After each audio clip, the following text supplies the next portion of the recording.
Untuk pertama kalinya, tenaga kesehatan yang bertugas di Rumah Sakit Darurat COVID-19 Wisma Atlet Kemayoran, Jakarta meninggal dunia akibat terpapar COVID-19.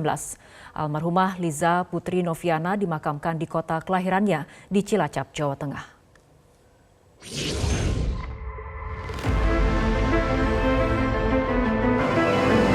Selamat jalan, saudaraku Liza Putri Noviana. Kami di sini kehilangan. Melalui upacara kedinasan, jenazah Liza Putri Noviana Jumat pagi dimakamkan di Desa Gandrung Manis, Cilacap, Jawa Tengah. Almarhumah meninggalkan seorang suami dan 2 orang anak. Selama bertugas di RSDC Wisma Atlet, Liza belum pernah pulang ke kampung halamannya. Keluarga yang diizinkan mengikuti prosesi pemakaman sangat berduka dan mengaku ikhlas melepas Liza ke tempat peristirahatannya terakhir. Sebelum bertugas di RSDC Wisma Atlet, almarhumah sempat menjadi relawan COVID-19 di RSUD Cilacap. Sebelumnya pada Kamis malam, Pangdam Jaya Maijen Mulyo Aji bersama tenaga medis yang bertugas di RSDC melepas jenazah Liza Putri Noviana. Almarhumah Liza diketahui terpapar COVID-19 sejak 3 Juni 2021 dan dirawat di RSDC Wisma Atlet Kemayoran, tempat ia bertugas. Kondisi Liza kian memburuk hingga pada 8 Juni, Liza dilarikan ke Rumah Sakit Persahabatan dan mengembuskan nafas terakhir pada 24 Juni 2021. Kita kehilangan orang terbaik bangsa yang berjuang, yang rela mengorbankan keselamatannya demi orang lain. Untuk itu, mari kita sama-sama mengantar jenazahnya, melepas dari Wisma Atlet ini menuju ke Cilacap. Sementara itu, Gubernur DKI Jakarta Anies Baswedan meninjau lokasi pemakaman khusus COVID-19 di Rorotan, Jakarta Utara. Anies mengungkapkan, dari 3 hektar lahan yang disediakan, saat ini sudah terpakai 900 petak makam. Namun demikian, Anies mengharap agar TPU Rorotan tidak banyak terpakai untuk memakamkan jenazah COVID-19. Warga Jakarta lihat, ini kondisi yang berat bagi keluarga yang harus mengantarkan sanak saudaranya ke pemakaman. Ini batasnya, mereka tidak bisa masuk lagi. Jadi ini adalah satu masa di mana mari kita ambil tanggung jawab, disiplin, karena itu adalah melindungi diri sendiri, melindungi keluarga, melindungi tetangga, melindungi kolega. DKI menyiapkan tempat, tapi kami tidak ingin lebih banyak lagi yang harus diantar ke sini. DKI Jakarta kembali masuk dalam zona merah penyebaran COVID-19. Per Kamis 24 Juni, DKI Jakarta menjadi provinsi dengan tambahan kasus positif COVID-19 tertinggi, mencapai 7.505 kasus. Berturut-turut disusul Jawa Tengah dengan penambahan 4.384 kasus dan Jawa Barat 3.054 kasus. Tim Liputan Metro TV. Satu persatu tenaga kesehatan kembali mulai tumbang, meninggal dunia akibat terpapar COVID-19. Benarkah kasus COVID-19 kali ini lebih darurat ketimbang pandemi di fase awal tahun lalu? Untuk membahasnya telah terhubung bersama kami Dr. Zubairi Jurban, Ketua Satgas COVID-19 PBID. Selamat malam, Dokter. Selamat malam, selamat malam semua. Ya, Dokter, kasus aktif masih terus mengalami peningkatan. Bagaimana saat ini kondisi fisik dan mental para tenaga kesehatan yang harus menghadapi lonjakan kasus yang luar biasa? Iya, tentu kami ada dalam semacam tekanan gitu ya, karena banyak banget teman-teman saya baik seangkatan maupun teman-teman yang lain yang saat ini lagi dirawat inap di rumah sakit dalam waktu seminggu ini. Jadi memang ya lumayan stressful kondisinya. Ya, Dokter, apabila kita lihat untuk pertama kalinya tenaga kesehatan yang bertugas di RSDC Wisma Atlet di Kemayoran, Jakarta ini meninggal dunia akibat terpapar COVID-19. Dari data ID, ada berapa jumlah tenaga kesehatan yang saat ini terpapar ataupun terkonfirmasi positif COVID-19? Ini selalu diupdate terus ya, berapa waktu yang lalu sudah 374. Dengan beberapa waktu ini sudah tambah lagi, jadi rinciannya saya tidak tahu, tapi minimal menjadi 380 sekarang ini. 380 ini dari fase awal atau pada saat bulan Mei Juni ini, Pak Zubairi atau Dr. Zubairi?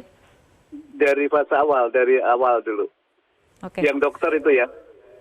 Dokter, oke, baik. Rata-rata yang terpapar ataupun terkonfirmasi positif COVID-19 saat ini kondisinya seperti apa, Dok? Rata-rata memang antara tanpa gejala dan ringan sebagian besar. Namun seperti kita lihat hari ini ada juga yang meninggal gitu ya. Tapi sebagian besar memang gejala ringan. Baik, Untuk nakes. Dokter. Ya, di tengah lonjakan kasus seperti ini dan resiko penularan di kalangan nakes yang meningkat tajam, bagaimana sebetulnya perlindungan terhadap tenaga kesehatan saat ini? Kita akan membahas mengenai masalah ini, tapi kita ikuti jeda berikut terlebih dahulu. Baik, di tengah lonjakan kasus seperti ini, dokter, dan resiko penularan di kalangan tenaga kesehatan yang semakin meningkat, bagaimana sebetulnya upaya peningkatan perlindungan terhadap tenaga kesehatan itu sendiri?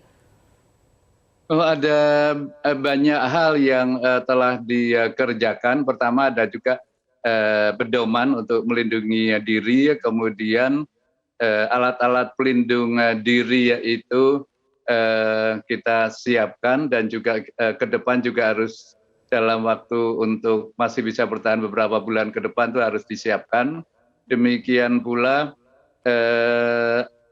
kita misalnya bloknya itu kita pisahkan, jadi dokter yang untuk perawatan pasien COVID itu, dan ada dokter yang tidak, jadi ada juga dokter yang tidak boleh masuk ke ruang COVID gitu ya, jadi terpisah baik dokternya, baik perawatnya.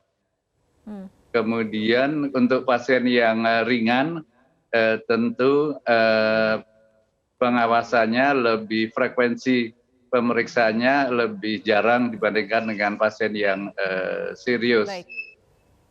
Baik, Dokter Zubairi, dari kemudian catatan ataupun tentu.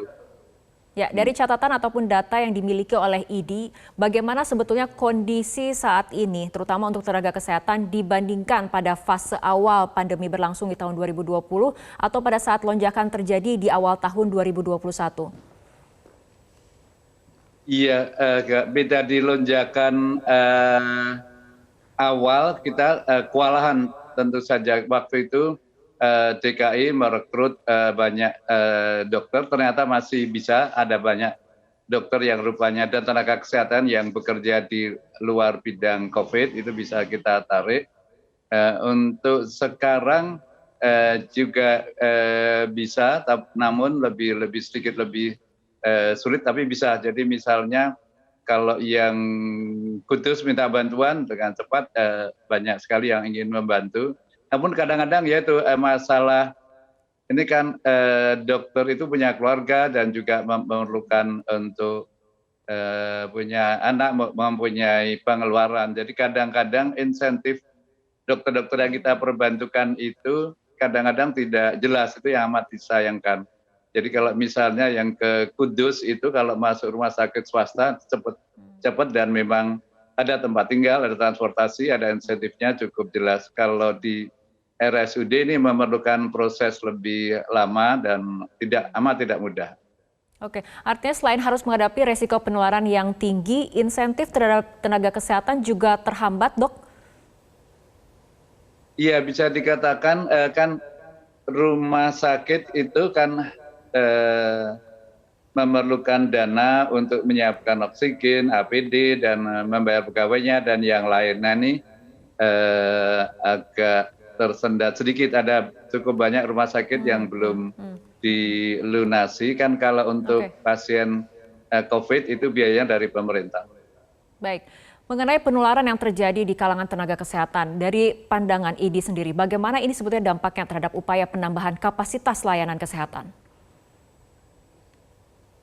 Ya, kalau kapasitasnya terus ditingkatkan. Jadi misalnya kita lihat kalau Wisma Atlet itu sudah penuh banget. Kemudian kita cari gedung lain yang bisa dimanfaatkan. Untuk rumah sakit juga idem dito, bahkan misalnya rumah sakit di Jogja kemarin sempat beberapa yang kehabisan oksigen, itu ya kemudian dengan kerjasama lintas sektoral bisa diatasi, namun stoknya hanya cukup beberapa hari untuk ke depan ini. Jadi memang semua menjadi kebutuhannya meningkat. Kita tahu bahwa oksigen di India dulu sempat mengalami luar biasa kehabisan stok oksigen sehingga terpaksa didatangkan dari luar negeri. Itu yang terjadi di India. Di kita sih melihat respon cepat kemarin, saya kira kita masih optimis kita bisa atasi sendiri. Tapi artinya seberapapun dilakukan penambahan layanan, yang paling penting adalah menghentikan transmisi dengan pencegahan penularan. Seperti itu, Dok? Iya, benar. Ini kan di ujungnya, sedangkan di hulunya, jadi di tempat pencegahan paling penting. Nah, pencegahan ini masalahnya sekarang kita berhadapan dengan virus yang amat sangat mudah menular, Delta ini. Jauh lebih mudah menular, jauh lebih banyak menyebabkan pasien dirawat di rumah sakit, kemudian juga menyebabkan kematian, juga lebih banyak usia muda yang terinfeksi. Jadi kita sekarang bisa dikatakan dalam keadaan darurat COVID. Dalam keadaan darurat COVID-19, saat ini kemudian sejumlah varian of concern juga telah terdeteksi di Indonesia. Ada varian Alpha, varian Beta, varian Delta. Sebetulnya bagaimana upaya yang bisa dilakukan untuk meminimalisir penularan? Karena kemudian setiap karakter varian virus ini tentunya sangat berbeda cara pencegahan penularannya, Dok. Kalau varian Alpha, varian Inggris itu, di Inggrisnya sendiri ternyata sekarang sudah di-replace, sudah digantikan. Jadi pasien-pasien baru itu 91% di Inggris dari Delta. Jadi kelihatannya kita perlu fokusnya pada Delta. Sedangkan varian yang dari Afrika Selatan itu sedikit banget, juga sama, tidak terlalu menjadi masalah. Di Amerika pun sudah jelas sekali mulai naik. Di sana tadinya paling banyak varian Inggris, Alpha, namun sekarang varian Delta mulai masuk makin banyak. Jadi mungkin kita perlu konsentrasikan pada varian Delta sekarang ini yang akan segera menjadi mayoritas dari virus yang ada di Indonesia juga. Ya, konsentrasi harus pada varian Delta karena kemudian yang paling banyak penularannya ataupun yang paling masif penularannya. Untuk pencegahannya sendiri, salah satu yang prokes yang harus kita ketat jalankan adalah 3M. Salah satunya adalah menjaga masker. Nah, pemakaian masker seperti apa yang cocok untuk kemudian mencegah terpapar virus dari varian Delta ini, Dok? Ya, masker untuk masyarakat ya perlu masker medis atau masker istilah kerennya masker bedah itu yang luarnya warna biru atau hijau, itu menjadi penting. Kemudian kalau di tempat yang risiko tinggi itu perlu sekali yang N95 yang lebih ketat lagi. Namun kalau untuk masyarakat memang N95 belum perlu. Dan itu memang tidak nyaman juga memakai masker yang ketat banget itu. Dokter, untuk masyarakat umum, apakah perlu dengan kondisi varian Delta saat ini, apakah perlu pemakaian masker ganda atau double masker? Ya, semua upaya perlu diikhtiarkan. Jadi misalnya kalau beberapa waktu yang lalu misalnya di banyak tempat disarankan masker double dengan face mask tutup dari muka. Kalau mau pakai masker double pada prinsipnya ya boleh saja. Namun yang lebih penting kualitas maskernya harus yang baik. Itu yang kemudian harus menjadi garis bawah juga, bahwa kualitas masker yang digunakan juga harus yang benar dan juga yang baik, seperti itu ya, Dok ya? Iya. Dan yang amat penting ditekankan sekarang ini banyak banget klaster keluarga. Jadi kalau dulu satu keluarga, satu rumah itu yang kena hanya sebagian 2-3 orang, sekarang mulai banyak yang satu rumah kena semua.